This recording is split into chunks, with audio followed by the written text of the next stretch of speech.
Okay, hello, good morning, be welcome. Thank you for coming and joining to your English class for today. We are going to begin a new week and we have a new versicle. Remember, we are reading verse by verse the book of Matthew in chapter number 5. And for this week, it's time to take a look for versicle 42.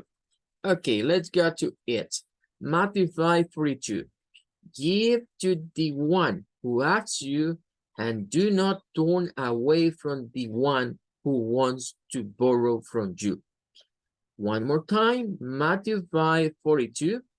Give to the one who asks you, and do not turn away from the one who wants to borrow from you. This is according to the New International Version. And the value for this week is going to be to give. To give. Okay, it's a word. In this case, it's a verb. Bueno, bienvenidos. Vamos a iniciar, ¿verdad? Las clases de esta semana con la lectura de el versículo que vamos a estar revisando. Seguimos en la dinámica de verso por verso de Mateo 5, en el cual este versículo pues es continuación de lo que hemos venido hablando, de lo que es Love Your Enemies. Ese es el subtopic del Sermon on the Mount. Bueno, vamos a enfocarnos en la palabra give, ya que es con la que se inicia, digamos, este versículo. Y para ello, pues vamos a ver la comparativa entre el inglés y el español. La Reina Valera 1960 dice, al que te pida dale y al que quiera tomar de ti prestado, no se lo rehuses. Por lo tanto, el dar va a ser la palabra que vamos a estar examinando o el valor que vamos a estar viendo durante esta semana. Al ir a dictionary.com y buscar la palabra give, encontramos algo interesante. Normalmente vamos a ver que las palabras que terminan en la letra I del inglés, la E es muda.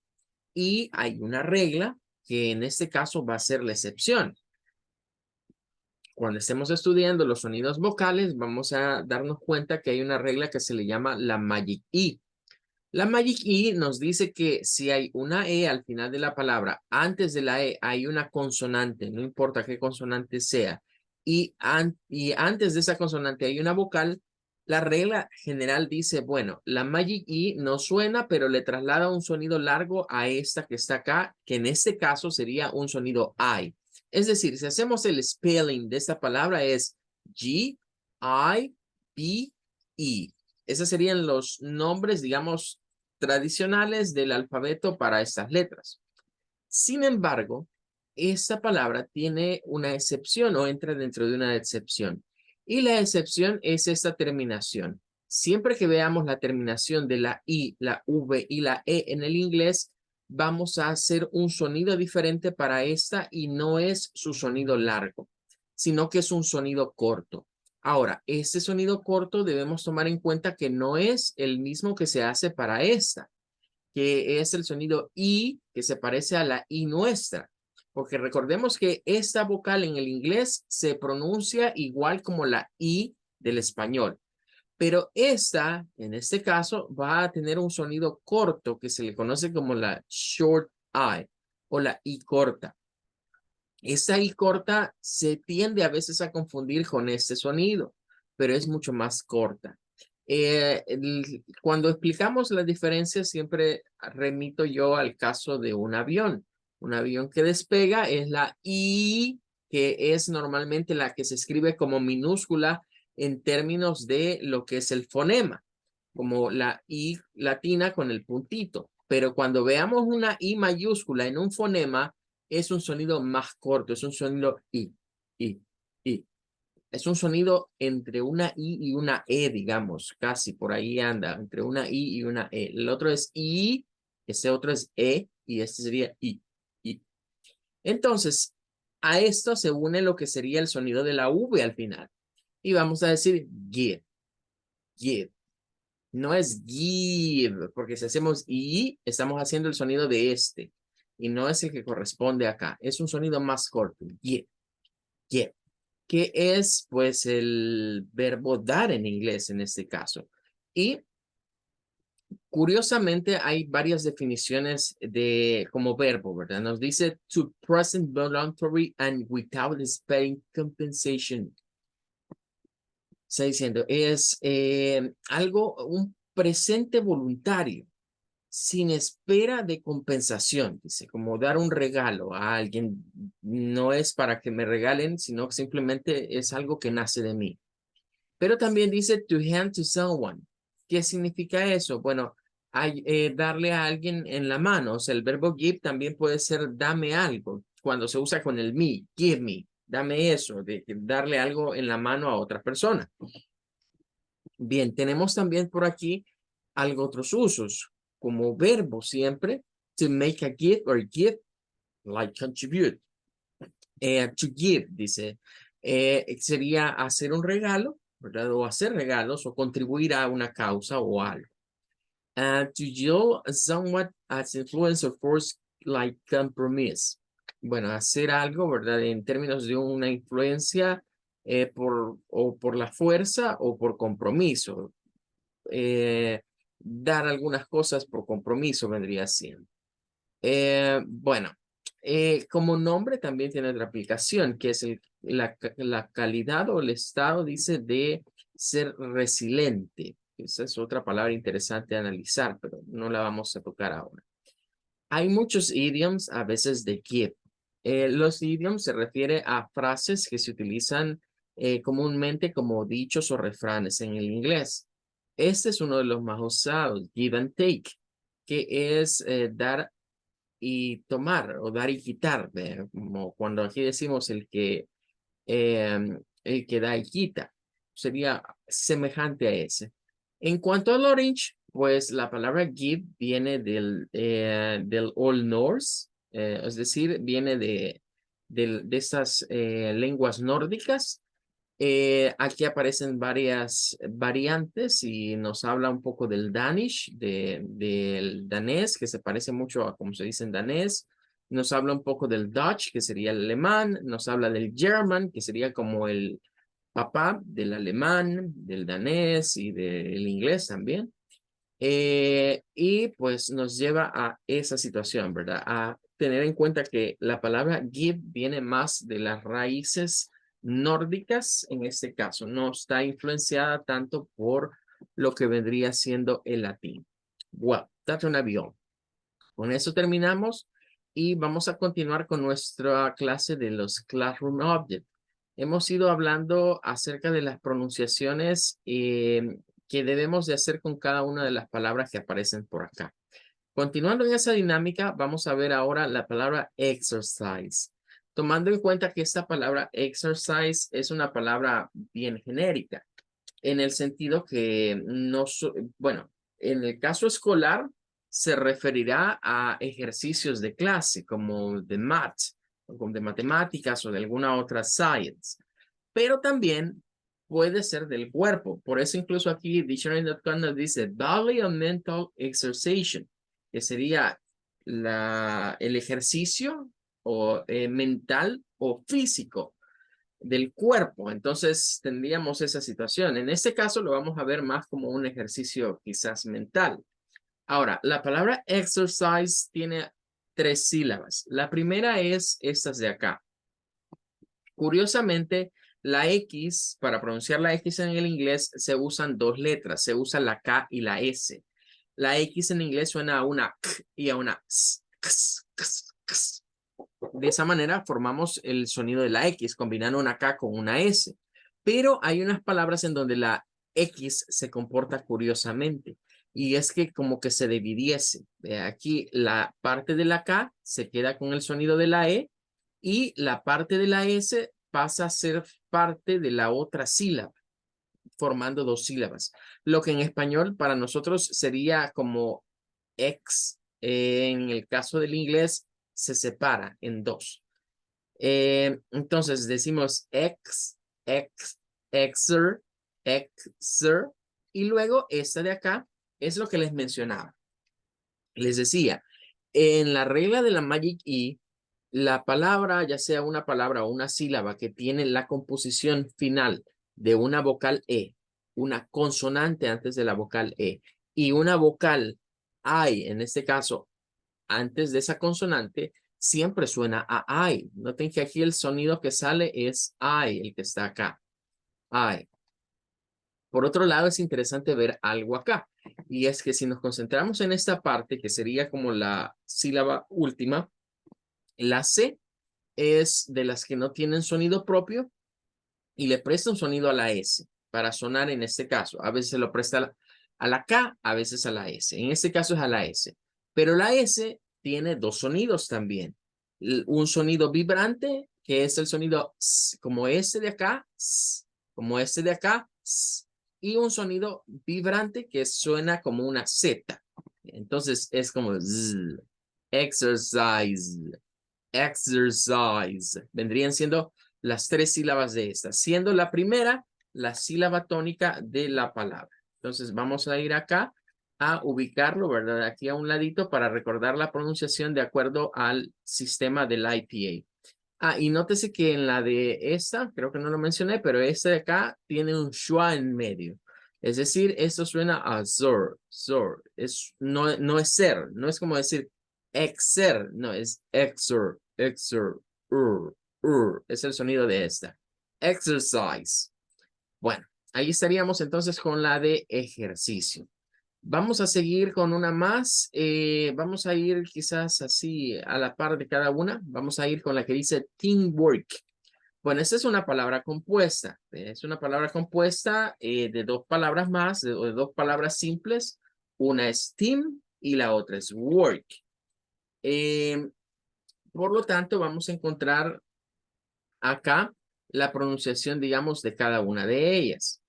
Encontramos que, en primer lugar, equipo, que es la palabra team, es una palabra de una sola sílaba que tiene el diptongo EA. El diptongo EA en el inglés suele comportarse en algunas palabras, como en esta, se comporta como una I. Recuerden que cuando vemos la I así en el fonema, la I minúscula o la I con el puntito, es el sonido I, como la I del español. Entonces aquí se dice team, team, sería el sonido de acá, con I, team. Y luego la palabra work, pues entra dentro de un grupo de palabras que tienen los sonidos de vocal y R, no al final, sino en medio. Y eso es lo importante, que no está al final de las palabras, porque cuando están al final de las palabras o de las sílabas, se suelen comportar como schwas. Pero cuando están en medio de las sílabas, se utiliza este símbolo que está acá. Parece un número 3 a la par de una R, pero al revés, ¿verdad? O visto en un espejo.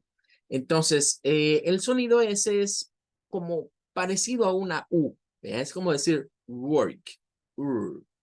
Es parecido. Es un caso, digamos, especial de la parte de la fonética para cuando las palabras tienen la IR, la ER, la OR, así en medio de las sílabas y no al final. Si la K no estuviese allí, sería un sonido muy diferente, pero como ahí hay una K, es lo que hace la diferencia. O sea, es como que pongamos en medio la vocal, la R, en medio de consonantes. Ahí es donde debemos de prestarle atención.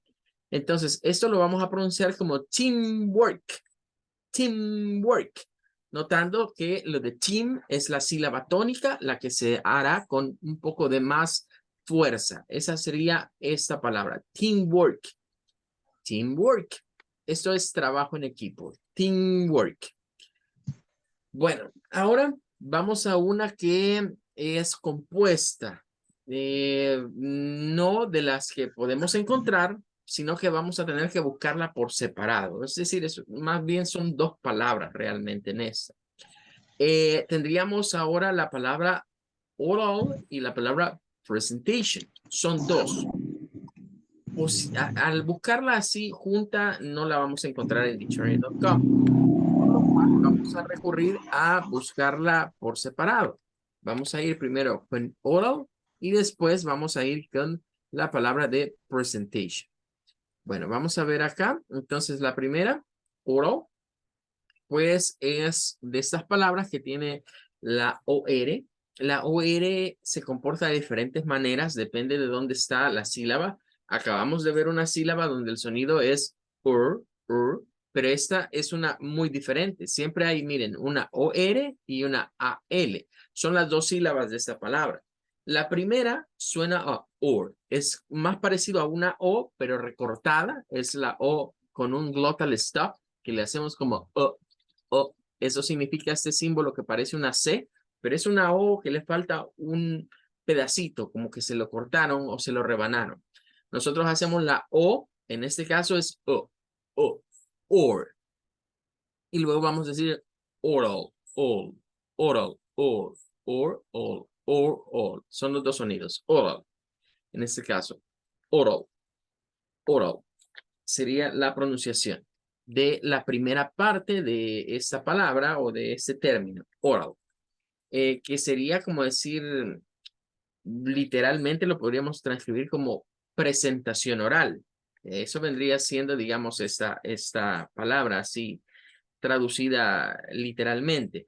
Nosotros le decimos acá exposición o simplemente hoy se les dice presentación. Una presentación, una oral presentation o una exposition incluso se puede decir, pero en inglés no es muy normal usar exposition para esto porque tiene que ver más con otras cosas. Para decir que alguien va a pasar a exponer un tema en el vocabulario de clase es más común usar oral presentation. Ahora, vamos a la palabra presentation, que es bien interesante, porque en primer lugar vamos a ver hasta acá, hasta la S, tendríamos una primer sílaba que suena con el sonido E y la S, miren, comportándose con el sonido vibrante o de Z, press. Es muy diferente decir press, así de S, a decir press. Hacemos una Z, vibración al final. Luego, la E y la N, miren, esa es una segunda sílaba. Y aquí ya podríamos ir viendo la diferencia entre el inglés y el español, y quizás las voy a marcar cada una para que queden claras. En el inglés nos están diciendo que esto es una sílaba. Nosotros normalmente en el español decimos que la sílaba sería hasta la E, diríamos pre, porque se parece mucho a presentación en español, ¿ve? Pero nótese la diferencia en el inglés, que agrega la S. Después de haber agregado la S, viene una segunda sílaba que es la E y la N, con el schwa. Esa E suena a schwa. Present. Luego la T y la A forma la siguiente sílaba. Y esa A suena a una A larga. Por eso ahí dice table. Como por ejemplo en table, en una mesa, suena parecido. T-A, table, sonido largo. Y al final nos aparece un sonido bien interesante. Y es que la T-I-O-N, la combinación de una T-I-O-N en el inglés nos forma algo interesante. Y es que la T-I-O-N nos apunta a un sonido como de una SH, como que fuera una SH, eso indica este símbolo, es una SH. Esto se convierte en un schwa y una N. Entonces suena a Sean. No tion, sino Sean. Por eso todas estas palabras vemos que terminan siempre en Sean. Presentation, revelation, actuation, whatever it is. O sea, no existe eso. Simplemente la idea es decir Sean al final. Siempre que veamos esta terminación así, T-I-O-N. T-I-O-N suena a Sean.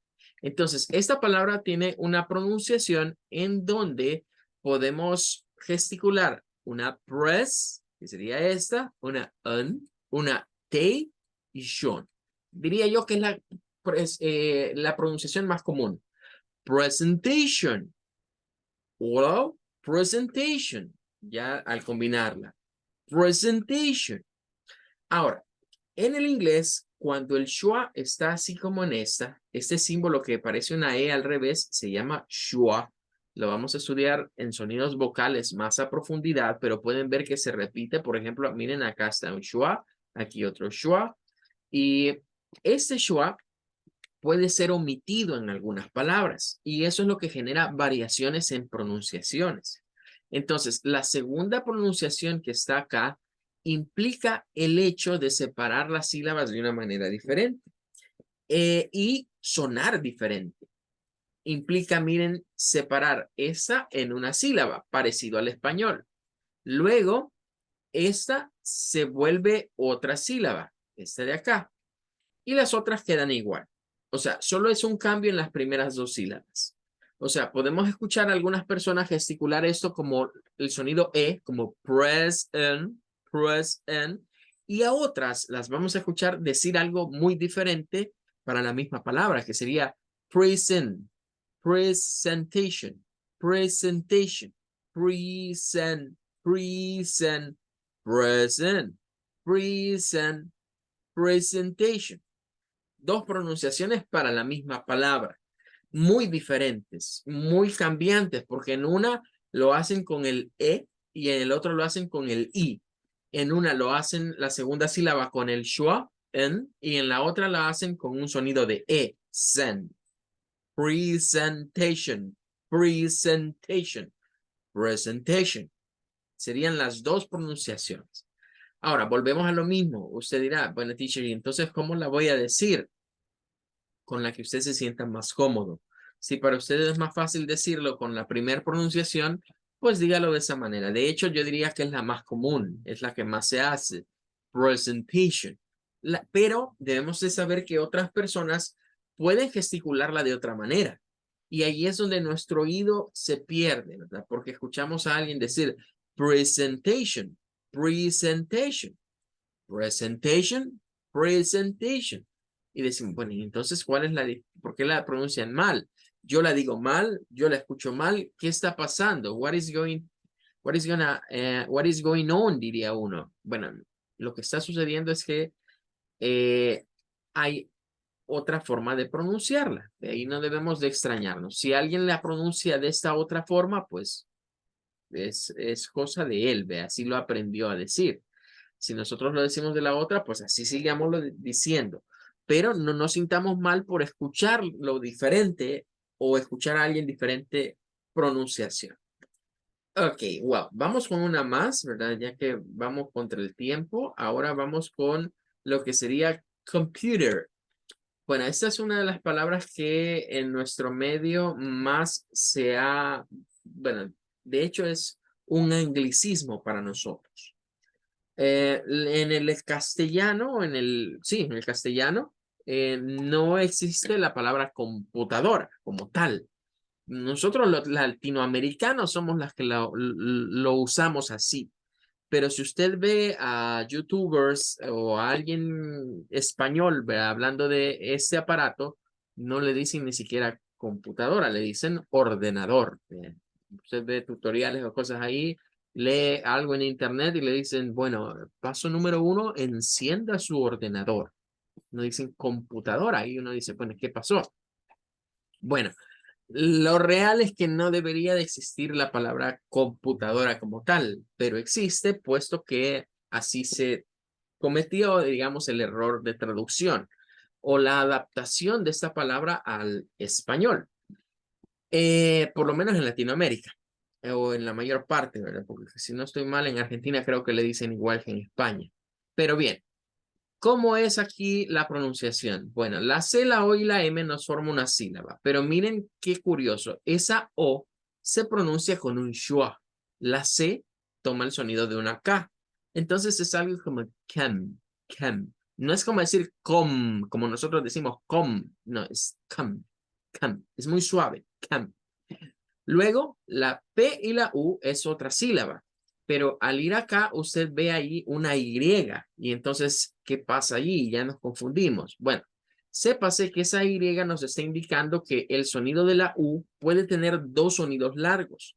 La U en inglés puede sonar a U, como la U del español, o puede sonar a U, como metiéndole esa Y. Algo otros diccionarios utilizan una J, va una J a la par de la U para indicar que es el sonido. Es un sonido you, como el pronombre tú. You es el mismo sonido. Entonces, esto vendría siendo la sílaba tónica. Y al final, miren, T-E-R, decíamos palabras que terminan con R al final y antes de la R hay una vocal. Hay que ponerle atención porque se comportan, miren, como el schwa. Entonces, esta palabra, nótese que aquí, miren, en la O y en esta E, se hace el sonido schwa de vocal. Y esto debe de sonar como computer, computer, computer. Ahí es donde nosotros escuchamos como que suena una I, vea, acá, pew, pero es el U, pew, computer, computer. Es para decir lo que aquí nosotros le decimos computadora, pero ya decíamos, no es un anglicismo y no sería quizás la palabra más apropiada para traducir al español, pero ya se quedó en nosotros. Nadie nos va a quitar el hecho de decirles computadora, pero sí debemos de saber que en otros países, sobre todo en España, es a lo que le dicen el ordenador. Bueno, ahí estamos con esa. Vamos con uno más. El siguiente es glue. Esto es para decir pega o el pegamento. Esta es bastante sencilla. A pesar que tiene la UE, la E no suena. Como ya le hemos dicho, la E al final de las palabras en el inglés no tiene sonido. Esto solo suena a esta parte y la U, pues aquí va con el sonido largo. O sea, cuando la vemos así como una U del español, el sonido es U. Glue, glue. Y este sería el pegamento, la pega que nosotros le llamamos acá, eh, para uso escolar, ¿verdad? Bueno, vamos a ponerlo acá, glue. Y ahora sí, vamos con una que es un poquito más interesante porque tiene varias cosas que debemos de comentar. Vamos con tijeras. Bueno, esta palabra tiene varias cosas. Vamos a ver primero la pronunciación. De acuerdo a lo que nos muestra dictionary.com, esto vendría siendo acá, hasta acá, miren. La S, la C, la I y la doble S forma una sílaba. Los requisitos para formar sílabas en inglés es que por lo menos tiene que haber un sonido vocal. No importa cuántas consonantes rodean a la vocal debe de existir para que haya una sílaba. Entonces, nótese cómo esta SC, pues va a sonar como una S simplemente.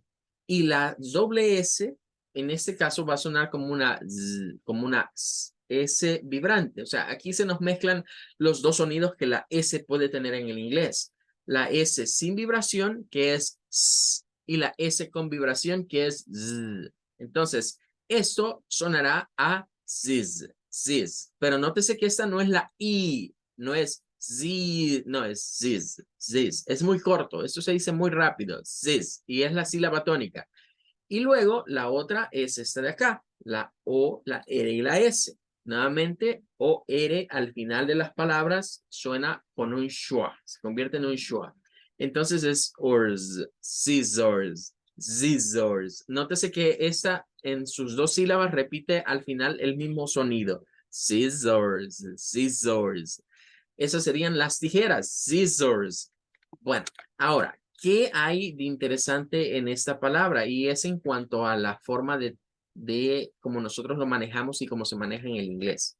En el inglés, scissors siempre es plural. Se escribe con esa S al final. No podemos decir con, es decir, a las tijeras en inglés no se le puede quitar esta S. Sea una, siempre tiene que llevar la S. Y ahí es donde está el dilema. Porque nosotros le decimos la tijera y hacemos como que es un solo instrumento. Y decimos la tijera.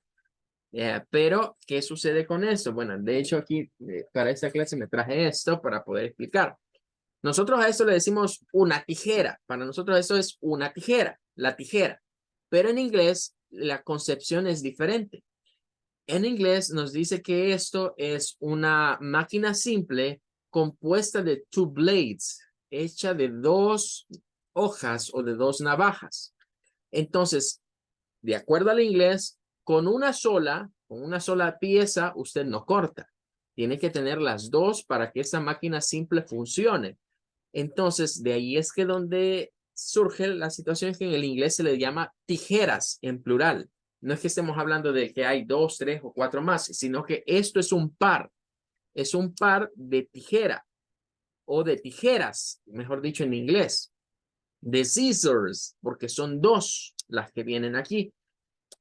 Realmente hay muchas cosas en las prendas de vestir o situaciones que usamos comúnmente en donde vienen pares y que sin los pares no hacemos nada, donde hay algo izquierdo y algo derecho. El inglés siempre los considera así, como plurales, o aunque sea una sola pieza, aunque para nosotros sea un solo componente, el inglés los ve plural. Es el caso de las scissors, siempre debe de llevar la S y es una sola. Bien, ahí estaríamos entonces hasta S. Vamos ahora que el model, que es para, bueno, ese se puede traducir con varias cosas. Puede ser un modelo o puede ser una maqueta. Y claro, esto puede tener aplicaciones extraescolares, como por ejemplo hablar de un modelo de alguien que vista o muestre ropa, como las modelos de Victoria's Secret, o esta que es una model, que en este caso es algo que representa eh, algo existente, pues nosotros acá les llamamos maquetas, ¿verdad? Maquetas escolares. Eso sería un model. En este caso, un modelo o maqueta, un model. En este caso es de notar que la, la A suena como AO y suena una L al final. Model, model. Sería la pronunciación de modelo o maqueta, model. Bueno, vamos con una más. En este caso es la siguiente es practice, que es para una práctica de algo, ¿verdad? Puede ser a nivel de ejercicios, puede ser a nivel de entrenamientos. La palabra practice, nótese que toda esta es la primera sílaba. La C termina con el sonido, en este caso, de una K. Y la A suena a I, es el sonido I, donde se mezcla A y E. Prac, prac. Y luego esta, decíamos, la terminación IVE es igual que la ICE. Estas terminaciones hay que tener cuidado, ¿verdad? Porque en este caso suenan con un sonido corto. Practice, practice. Sería para decir práctica. Una práctica de, puede ser incluso de un deporte o de alguna materia, ¿verdad? Bien, ahí llegamos hasta practice. Vamos a ver una más, sería en este caso la siguiente, study, que es para decir estudiar. Es el verbo estudiar. Vamos a buscar acá. Y pues en este caso, de acuerdo al IPA, vamos a ver que study tiene dos sílabas. La primera sílaba es esta de acá. Se pronuncia con un sonido para esa U. El símbolo es el circunflejo, es un AU. Es como un sonido de A y de U, como en la palabra up, de arriba.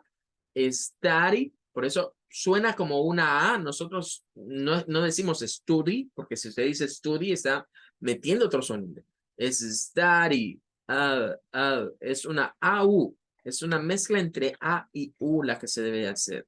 Study, study. Por eso, cuando se pronuncia, nosotros pensamos, nuestro oído latinoamericano, ¿verdad? Trata de captar el sonido y lo escucha como una A, porque no conoce esa vocal.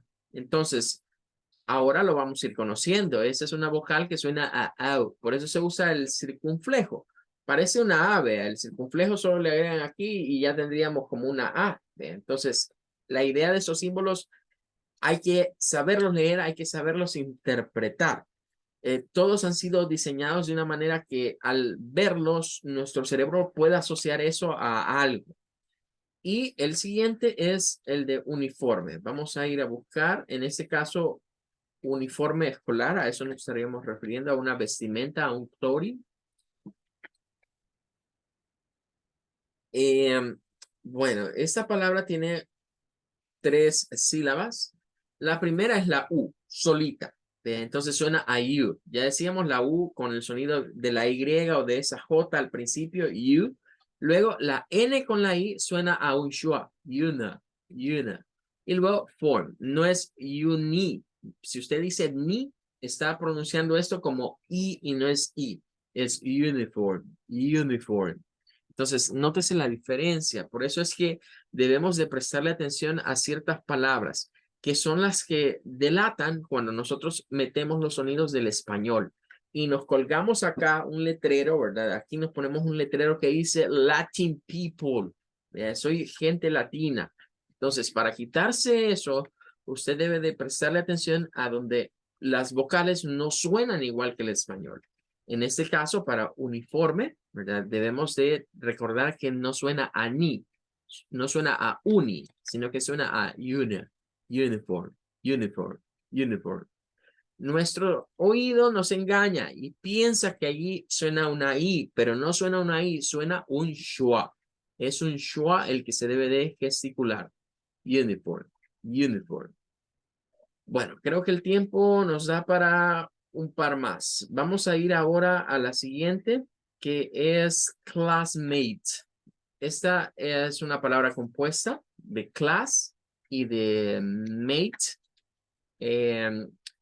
que la traducimos como compañeros de clase, ¿verdad? Compañeros de clase.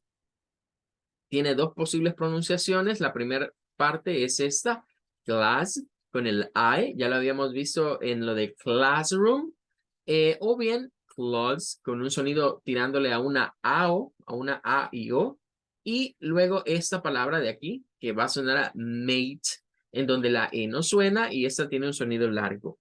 Classmate, classmate, my classmate.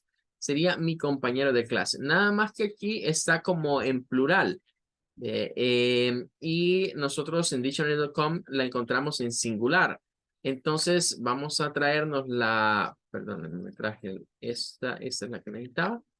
Y pues para eso solo le agregamos una S, ¿verdad? Classmate al final y ya la tendríamos en plural. Classmates, compañeros de clase. El siguiente es Schooldex. Vamos a ver si la tiene porque es compuesta. Vamos a revisar a ver si la encontramos como Schooldex. Vamos a ver. Parece que no la vamos a encontrar. Sí, vamos a tener que examinarla por separado porque no aparece así. Primero school, que ya sabemos que viene de escuela, que sería con el sonido U, school, school, un sonido largo para esta palabra. School, y luego iríamos con el dex, que ya lo habíamos visto, creo, como escritorio. Pero cuando decimos school dex, no nos referimos a eso, sino que al pupitre, precisamente. Entonces, es una palabra que lleva las dos partes. School dex, son separadas. School desk, que es lo que le decimos un pupitre o sería como escritorio escolar si lo tradujésemos muy literalmente. Bueno, quedamos con este bloque entonces. Vamos a tomarle acá una capturita para compartírselas a ustedes. Y mañana vamos a seguir revisando más vocabulary. Okay, that's gonna be all for today. Thank you for coming. Thank you for staying with me. I wait you for tomorrow class. May God bless you, everybody. Goodbye. Bye. Have a nice day. Thank you. Have a good one. Bye. Have a nice day. Goodbye. Have a good one for you too.